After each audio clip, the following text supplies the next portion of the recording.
Good morning, card community. It's RJ back with another video, so let's get to it. Today's random Mike Schmidt item of the day from 2007 SP Legendary Cuts, A Stitch in Time. Great little card here with a nice little napkin patch, but it does have a stripe, so it's pretty cool. It does say it was from, it's interesting, it says it was from it's an actual game worn uniform, but it doesn't say who wore it in what game. So I wonder sometimes um, when it said that, we like to say where it says worn by that player in an official Major League game. I'm starting to wonder by 2007 were they already just buying anybody's jersey and using that? Interesting question. Today's random baseball item of the day from 1994, a Sports Flicks card of Kevin A. Pierre. Now, why a Sports Flicks card? It was occurring to me, I've been trying to get all of the Sports Flicks products. They're very inexpensive to get a Sports Flicks set. And Sports Flicks wasn't around that long. Started in 1986, and people forget it actually continued making card sets into the 1990s. All the way up to 1996 was the last year Sportsflix uh, produced a set. People just think of them as that odd lenticular design. I just love saying the word lenticular. Lenticular design issued back in the mid 80s, mid to late 80s. That's when we think of our Sportsflix sets. But nope, they were around all the way through 1996. So today's trivia question, more World Series trivia as we gear up. Hopefully, the Phillies will get there this year. Anyway, interesting question. If you're a baseball historian like I am, you know very well that the 1905 World Series featured a five-game contest between the Philadelphia Athletics, who lost to the New York Giants. Every game was a shutout. In fact, the Giants' only loss was a 3-0 shutout in one of those games. So essentially, um, the Philadelphia Athletics scored in five games a total of 3 runs. So in the 1905 World Series, one team was only able to score 3 runs during the entire World Series. But there was another World Series where it was a sweep by the winning team over the losing team. And in that sweep, the losing team was shut out 3 times, but did manage to score 2 runs in one of the other contests. In which World Series was that? The lowest scoring World Series from any one team.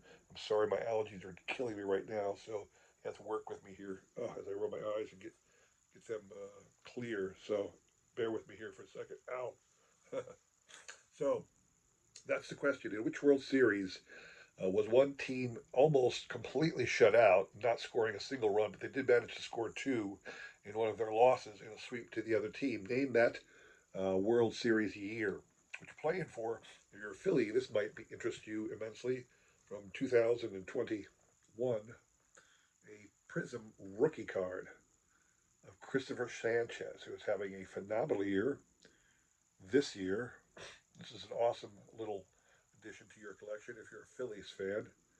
Christopher Sanchez, rookie card from Prism.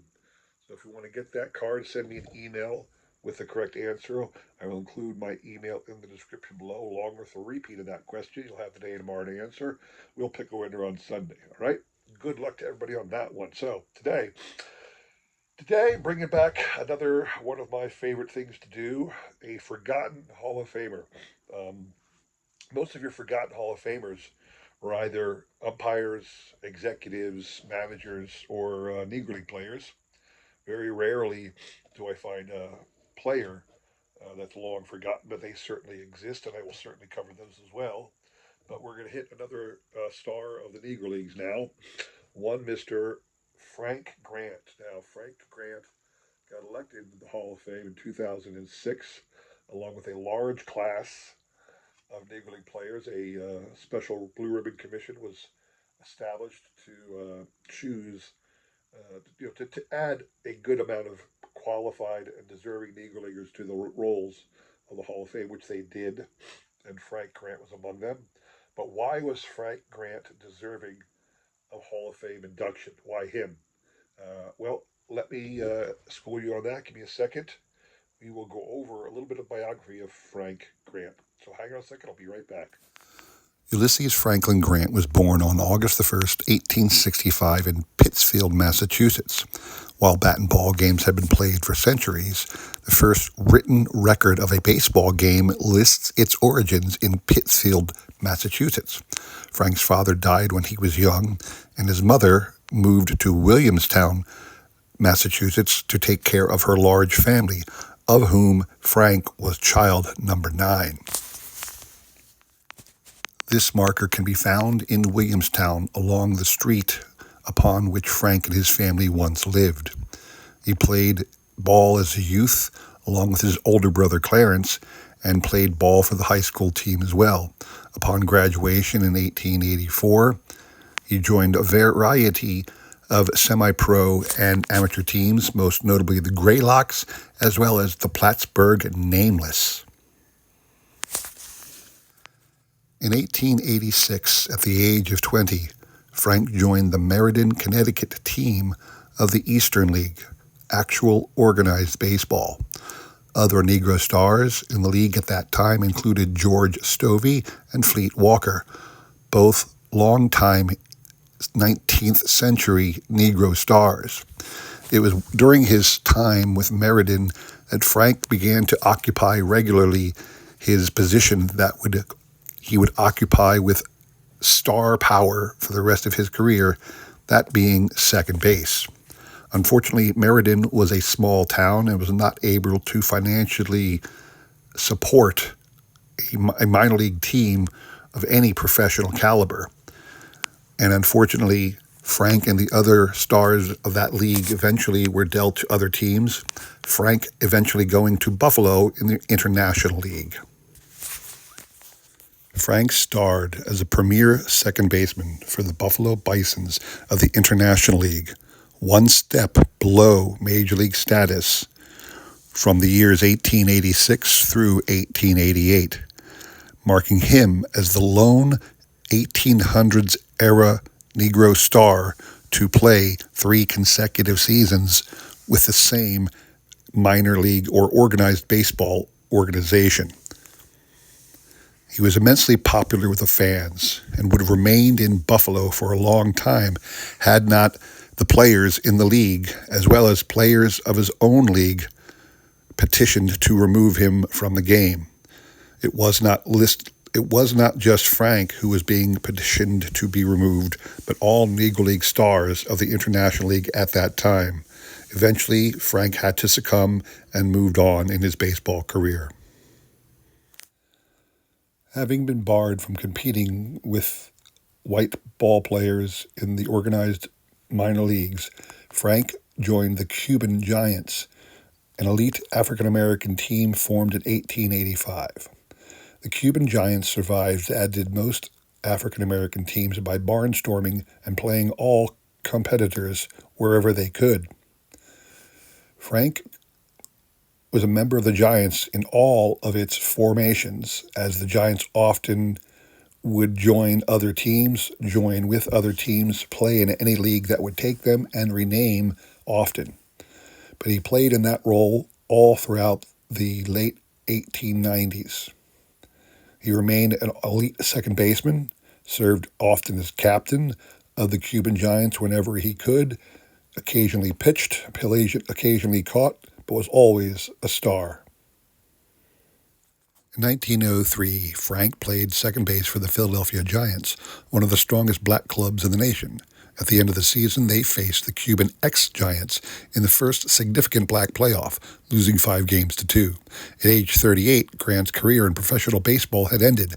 However, he may have played for semi-pro teams in New York City, as he still listed his occupation as baseball player in the 1910 U.S. Census. Frank retired in Manhattan in obscurity, living in Greenwich Village. Census records indicate he married twice but had no children. He worked at various times as a waiter for a catering service, as a porter at a woolen house, or as a laborer. Frank died on May the 27th, 1937, at the age of 71 at Bellevue Hospital in Manhattan of arterial sclerosis. He received a pauper's funeral and was buried in an unmarked grave at East Ridgelawn Cemetery in Clifton, New Jersey. The marker you see above was placed in 2011 by the Negro League's Grave Marker Project.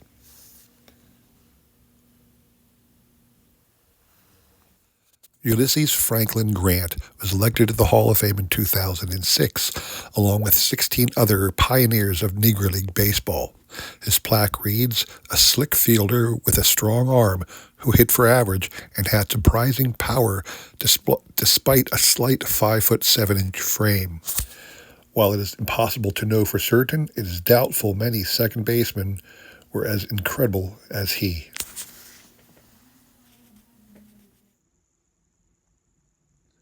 So I hope that gave you a little bit of a better understanding of who Frank Grant was and why he was elected. This here is his 2020 card released, the Negro Leagues Fulfilled boxed set. According to thetradingcarddatabase.com, Mr. Grant has a total of 10 cards ever issued, and that includes his yellow Hall of Fame postcards. So, not a lot of cards there if you want them, but they can be had. So, for your Hall of Fame collector, uh, it's a card that's difficult to come by, given that there are only 10 cards ever released with his image on it. So, that's all I have for you today. I hope you enjoyed that. If you did, please consider like, subscribing, commenting, and all that jazz. I really do appreciate your support as I try my best to support everybody in this great card community. All right. I hope you had a great week. Hope to see you again on Sunday for the trivia recap. And all in all, have a great rest of your week. Thanks for watching. Take care.